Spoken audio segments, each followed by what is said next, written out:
నమస్తే. వ్యవసాయవానికి స్వాగతం.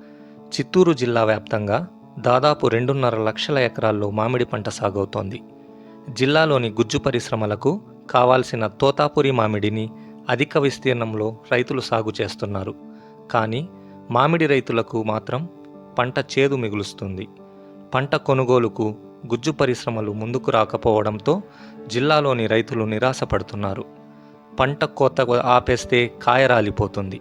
పంట కోస్తే మార్కెట్లో మామిడికాయలు అమ్ముడుపోక రైతులు తీవ్ర ఇబ్బందులు పడుతున్నారు.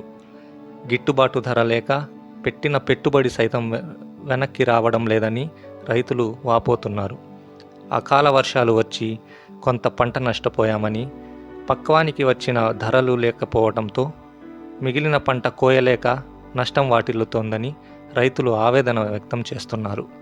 ప్రభుత్వం మామిడి రైతులను ఆదుకోవాలని రైతులు ఆశాభావం వ్యక్తం చేస్తున్నారు. మరింత సమాచారం కోసం మళ్ళీ కలుద్దాం. అంతవరకు సెలవు. ఈ వీడియో నచ్చితే లైక్ చేయండి, ఛానల్ని సబ్స్క్రైబ్ చేసుకోండి. Thanks for watching.